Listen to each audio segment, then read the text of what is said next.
Yeah, you've seen them before. Fascists, Nazis, and other assorted creeps.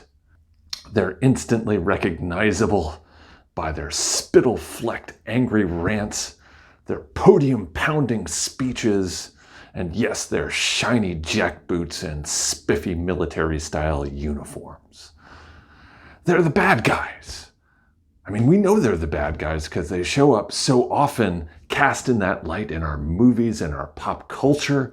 We've even invented fictional groups of fascists. If they cut off one head, two more shall take its place. Hail Hydra. Hail Hydra! Hail Hydra! Hail Hydra! Hail Hydra! We've even got fascists in space. All remaining systems will bow to the First Order, and will remember this as the last day of the Republic! President Scrooge, salute! Hail Scrooge! Perhaps all of these negative portrayals have you wondering, are fascists really that bad? Are they perhaps misunderstood? Have they just been cast in a bad light? Or is fascism indeed BS? Let's talk about it. Spoiler, fascism is definitely BS. What's up? I'm Dr. Doug Campbell, and any discussion of fascism has to begin by defining what exactly is it, which is harder than you would think. Certainly to a certain extent, like you know it when you see it. The golden age of fascism was Europe between the world wars. So the 1920s, the 1930s. The most successful fascist movements included Benito Mussolini and the Italian Fascist Party, which seized control of Italy in 1925, and indeed is the specific political organization that gives the ideology as a whole its name. Hitler and the National Socialists, obviously, in Germany in 1933. Francisco Franco and the Falange movement, 1935 in Spain. Those are the biggies. Certainly there are others you could reference, for example, the Arrow Cross in Hungary, the Iron Guard in Romania, the National Union in Norway, the Croatian Ustasha. The list goes on. You know, there were a number of smaller, less successful, but still dangerous fascist movements. In a lot of ways, fascism is far less coherent as an ideology than any of the other influential modern ideologies. You know, it is relatively easy to define what Marxism is. That you've got a movement that advocates for the revolutionary seizure of control of the means of production by the working class, or say liberalism, which argues for maximal conceptions of individual liberties, most particularly the rights to property and to speech, or even classical conservatism, which argues for the preservation as much as possible of traditional values and the traditional social and political structures. Like all of those, regardless of what you think of them, are a coherent set of ideas that are comparatively easy to define. Fascism really is not. To a certain extent, by design, it emphasizes action over deliberation. It often specifically sort of wallows in irrationalism. Also, you know, it's fairly blurry, like there are a lot of superficial dissimilarities between fascist movements that you could point to. For example, one of the main pillars of Nazism was, of course, anti-Semitism. That was absolutely central to Hitler's ideology. It played very little role in Italian fascism. Roman Catholicism was a big part of Franco and the Falange. It was not part of Nazism to any great degree. Mussolini and the Italian fascists had a real fetish for avant-garde art, while Hitler preferred kind of traditionalist sort of schlock and postcardy art. Those sorts of differences, you look at those movements and say, well, how could they really have so much in common as to be put under the same ideological label? But if you look past some of those relatively superficial differences, I think you can point toward a core of attributes that most fascisms share in common. To start with, most of them place a pronounced emphasis upon nationalism. The nation, broadly construed as a group of people who share certain things in common, a language, a culture. Fascism often focuses on a conception of a shared ethnicity or lineage or race, but that is the bread and butter of fascism, is the glorification of this group and its unity and casting the nation as sort of the protagonist of history. A second aspect that all varieties of fascism share in common, though, is a profound sense of grievance. Having cast the nation as the good guys, they inevitably portray these protagonists as being under assault, as having been victimized or mistreated by some sort of external enemy. Along with this profound sense of grievance, often are fears of a kind of internal degeneration, that the once great national group has fallen on hard times, that its traditions, its way of life, its amazing culture are being sort of corrupted and rotted from within. So how do you solve that problem? One of the things that is also characteristic of all fascisms is a glorification of force. You know, a real celebration of violence as a method of resolving problems. My mother always said violence never solves anything. Really? I wonder what the city fathers of Hiroshima would say about that. You. They probably wouldn't say anything. Hiroshima was destroyed. Correct. Naked force has resolved more issues throughout history than any other factor. You don't do it through debate. You don't do it through talking it over or sitting down with those with whom you disagree and kind of hashing it out and let's come to a compromise. No, you do it through a show of force. You get out there and you show how strong you are. You dominate your enemies. You bust some heads. You defeat them. You triumph through action. So there's this tremendous emphasis on kind of vitalism, hardly accidental, that fascism also focuses on machismo, sort of hyper-masculinity, amplifying kind of macho stereotypes of manhood and dominance and violence and sort of raw primate aggression. Part of the methods that fascism historically used to gain power were to provoke confrontations in the streets with their enemies, and then sort of sell themselves as the solution to the problem of social violence, saying, oh, you know, look how much conflict there is in our country. Only we are strong enough to deal with this problem of violence that we, in fact, are the ones who started. You know, we are the forces of law and order. Along with this, obviously, is a certain amount of contempt for intellectualism, for academics and experts, you know, pointy-headed brainiacs who don't really know anything about how the world works on a visceral level, who are constantly sort of splitting hairs and debating fine shades of meaning and not solving any problems, that these people are sort of effeminate and degenerate and weak and not worth taking into account. So fascism generally has a profound contempt for intellectuals. Another important attribute of fascism then is populism, but populism of a very authoritarian stripe. In order to protect the nation, you need to have a mass movement. You need to unify the nation behind a leader. You don't want to ask the people what they want. You don't want to give them a say. No, what you need to do is unify the people behind that one leader,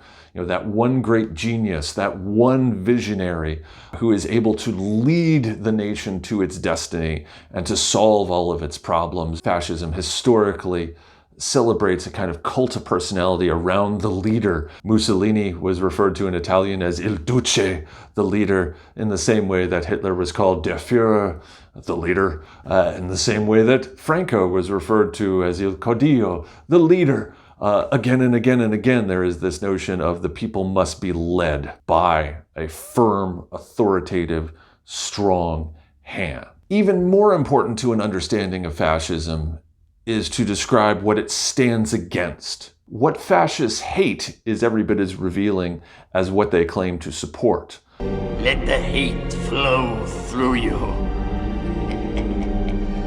So what do fascists hate? Well, we've already just sort of alluded to the fact that fascism is very much against the notion of democracy.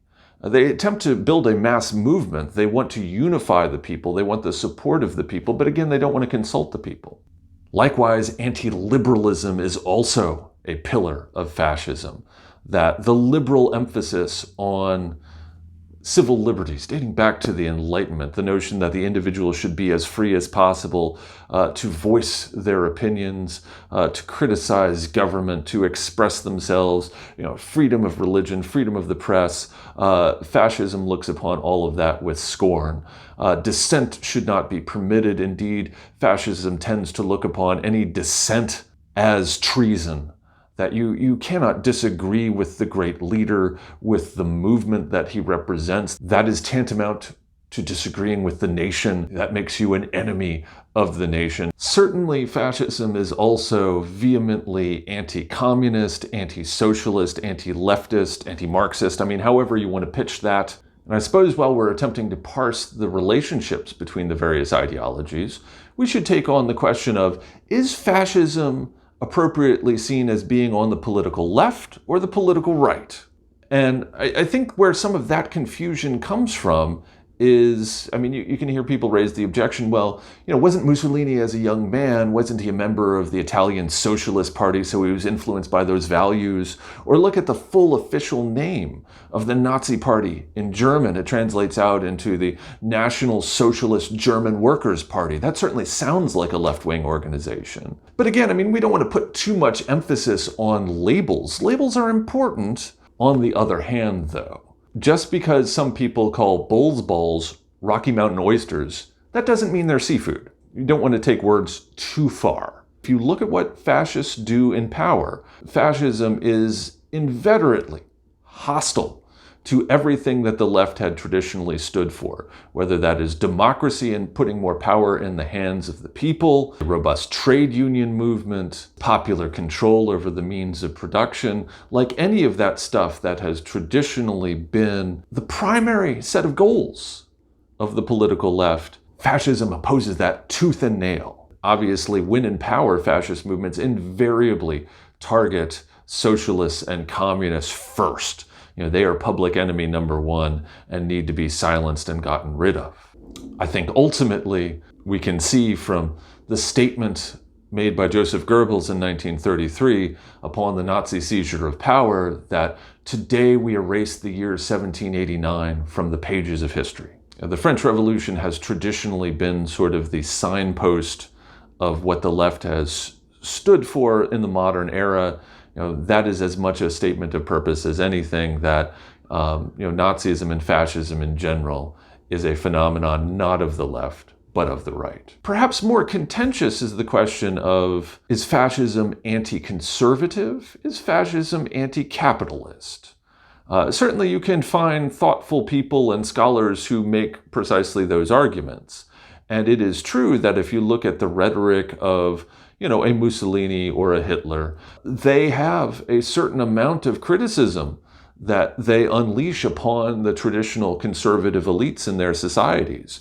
Genuine fascism is at its core kind of a radical revolutionary movement that seeks to rewrite the DNA of their societies from the ground up, which is obviously a different approach than you find in conservatism. Certainly it is true, however, that most of the factions that traditional conservatives in interwar Europe opposed were likewise the enemies of the fascists. And indeed, there was a great deal of collaboration between conservatives and fascists. It might have been sometimes an uneasy collaboration, but often they were bedfellows working hand in glove. Likewise, the issue of capitalism. Was fascism against capitalism? Often, you can definitely find passages in the rhetoric of fascist leaders that are profoundly critical of capitalism for its emphasis on individual profit at the expense of the nation as a whole. That is certainly true. But again, if you look at fascists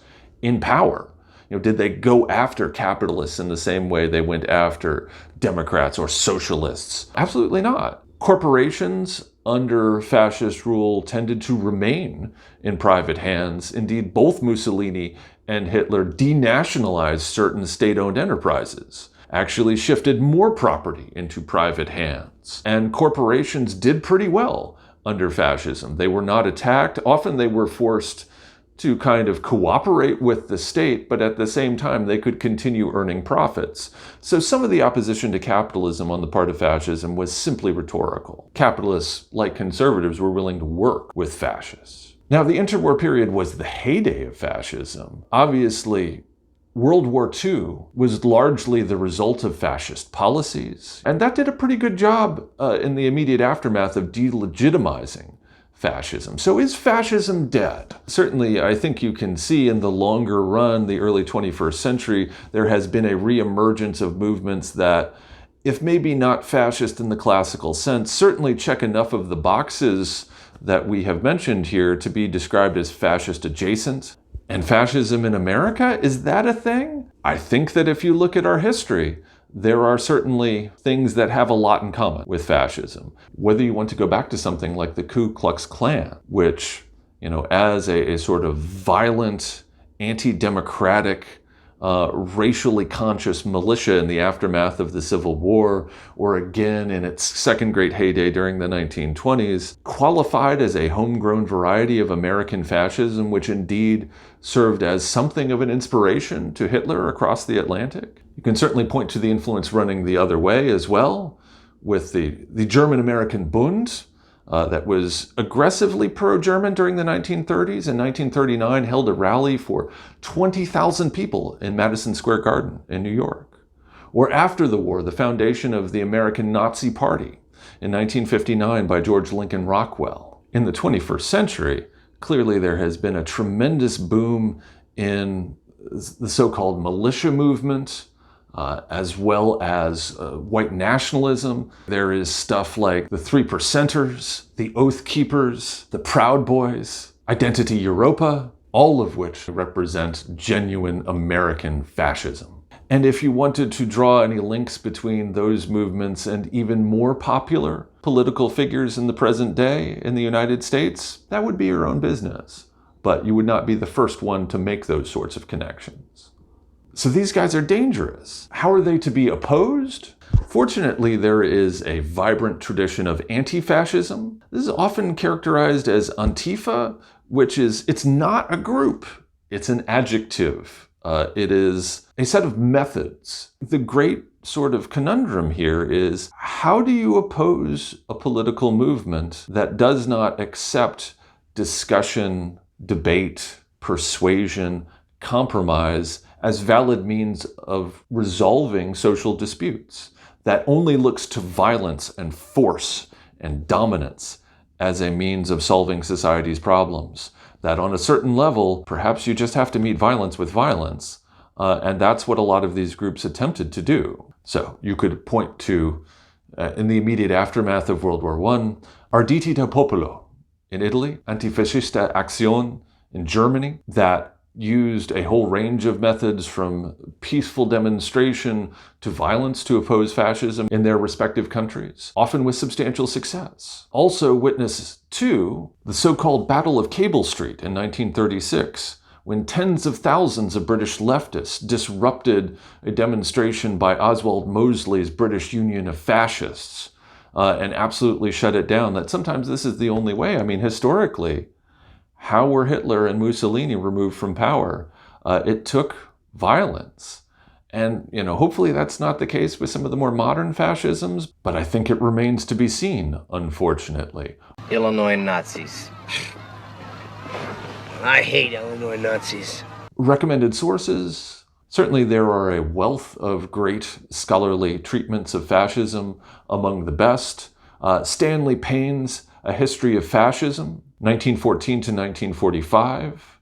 You could also check out Robert Paxton's Anatomy of Fascism, both of which give a great discussion of fascism's attributes and its history. If you're looking for something a little bit more brief, Umberto Eco's essay, Fascism, also gives a very scholarly rundown of the attributes of fascism. If you want a treatment of some of the right-wing authoritarian movements in the United States, at least up through the 1960s, Richard Hofstadter's famous essay, The Paranoid Style in American Politics, remains essential reading. And finally, for a brief rundown of Antifa's history and methodology from an unabashedly anti-fascist point of view, Mark Bray's Antifa, the Anti-Fascist Handbook from 2017 is a brief, informative overview of that stuff. So fascism, definitely BS. Hard to think of a more dangerous ideology that has caused more damage in the modern era. I mean, once you factor in World War II and the Holocaust, doesn't get much worse than that. So fascism, I think, needs to be opposed by any means necessary.